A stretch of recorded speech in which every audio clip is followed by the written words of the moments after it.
Welcome to the Team Engagement Podcast, where leaders of teams share their insights. We discuss 5 questions in 10 minutes, and we are very excited and privileged to have Melanie Ofenloch with us today. She is the founder and CEO of Ofenloch Consulting and is also the CMO of IKON Science.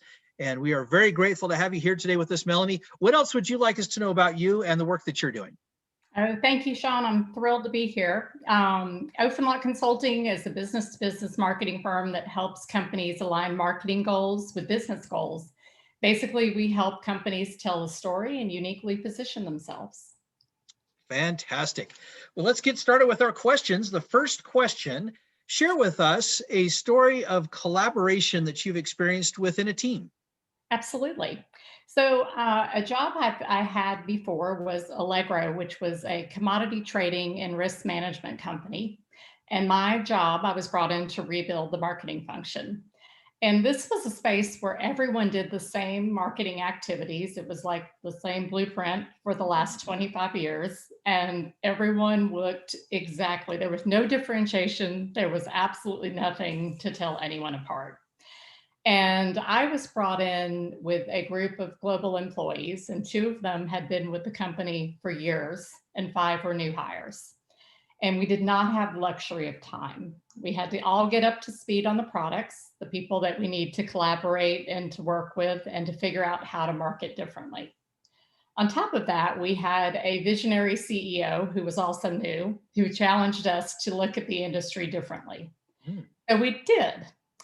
We focused on the story of what made Allegro different and worked to bring that to life.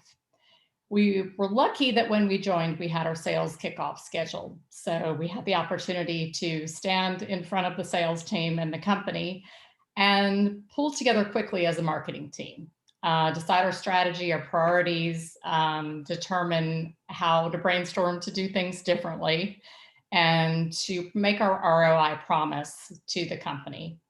And as you can imagine, it was a lot of late nights and a lot of rolling up our sleeves and a lot of bringing different industries of experience into that company to figure out how to get it all done. And those long nights and collective engagement brought everybody to the table. And I think that allowed us to build that teamwork where everybody had a part and a role in that plan. And when we brought it all to life, everyone stood up in front of the team and presented that plan to the company. And I think that gave us a lot of credibility. It gave us, it certainly put us all on the chopping block together. Yeah. Wow.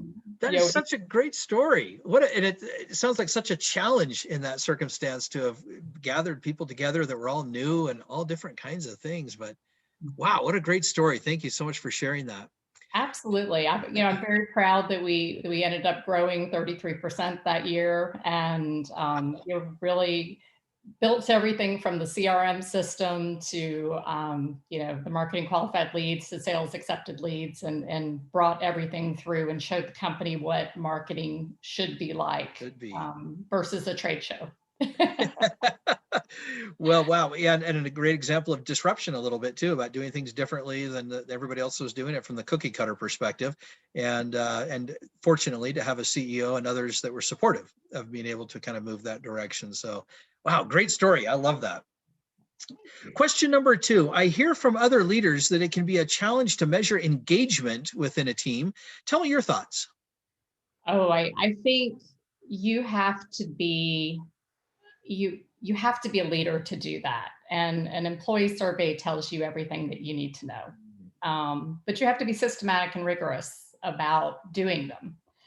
And you have to take those learnings and really look as a management team for the good and the bad, right? You can't just, go to employees and ask them questions and then ignore the responses, right? That doesn't give you any credibility. And as a management team, you have to communicate how you're going to improve and involve employees in that process. So it's focus groups and then tasking them to own pieces of that improvement. And then, of course, you have to lead by example. You hear about companies where policies are launched, and then you find out the one that the CEO and the management team aren't following those policies. And that becomes disheartening. What does that tell employees other than the fact that the management team has different ground rules than employees do? And if you look at the pandemic now, people aren't in the office, they're not together. It's hard to answer that engagement question. It is. But you have to understand that you do have a mission, and you have to pay off that mission as much as you can with people today. Great comments, great examples. Thank you so much. And Melanie, based on your experience, what is one essential characteristic or attribute of a confident leader? I think the ability to motivate others. The current pandemic it's a global health crisis, right? Think about the lives that we've lost and the changes to our overall behavior right now, right? We can't travel, we can't see our parents, we can't see our friends, we have to social distance, we have to wear masks. I think I've seen my parents from a distance maybe 4 times in the last year. And they're not getting younger, and neither am I. And I feel like I live through Facebook memories of the last trips that I took, right? Mm-hmm. And we're asking so much from our teams right now, and leaders need to inspire through their actions.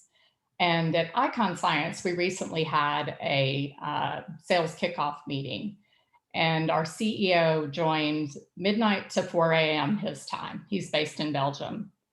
And, talk about motivating people, right? When the CEO showed that he cared enough to stay up in the middle of his night to find out what was happening in the region, and to motivate and inspire, and to sacrifice sleep because the region was worth it, right? And that's the sacrifice that employees deserve. I like that. So inspiring others and motivating others. I really like that. Thank you. Question number 4, is there a person that you would like to recognize that has had a positive influence on you, or someone that you'd like to just shout out to, if nothing else? Absolutely. I would say my first mentor, Margaret Nathan. I was an awkward college grad, and she was a polished public affairs pro. To me, she was everything that I wanted to be. She was polished and smart and well-spoken and well-dressed, and just the epitome of a smart businesswoman. And she always knew how to think on her feet, especially in public affairs and the things that she had to navigate. And she saw something in me, and she invested a lot of time and energy. And I'm sure she had moments that she wondered if it was worth it. And, I hope that she sees that investment today as worthwhile. And she taught me to carry that through, and to pay that forward, and to continue to invest in other people, and especially in young women who are moving up through the business as well. Oh, that's great. Thank you so much for recognizing her. And then our last question, it's one of my favorites. Tell us about your first job. I worked at Baskin Robbins. Oh, did you? Did you get to scoop the ice cream? I did. I have an amazing right arm muscle. It was a teenager's dream. And so you got your 2 free scoops every day. And somehow I didn't gain any weight. I don't know how that was possible. I think I was 15. And apparently peanut butter and chocolate and pralines and cream did actually work together at the time. Wow. But so they let you have 2 free scoops every day, huh? 3 scoops every day. But it was funny. It taught me about time management, taught me about customer service, financials, what it took to be a good employee. And I think we talked earlier about flavor profiles, and I have on the side a wine blog, and it kind of taught me about different flavors and how how they meld together and how they don't. So I learned a lot from that job. Oh, that's a great first job. I like that one. That's a good one, because I love ice cream, obviously. So that's a weakness of mine, if you want to call it that. So I can't do it anymore. I'll scoop up at home here, but that's about it. So Yeah, 2 scoops a day would not be good for me right no, now. no, it would not be good. It would not be good. Well, I mean, it would be good, but we'd pay Yeah, for it. So, exactly. well, Melanie, thank you so much for being on the podcast today. How can people find you? I'd say LinkedIn would probably be the best way, and it's Melanie Bianco, Bianco, Ofenloch, OF as in Frank, Enloch. Very good. This is Sean Richards with the Team Engagement Podcast, where leaders of teams share their insights. For more ideas, go to teamengagementpodcast.com. Again, that's teamengagementpodcast.com. We also encourage you to subscribe to our YouTube channel where you can hear all of the episodes that we've recorded. Thank you so much for joining us today and have a great day.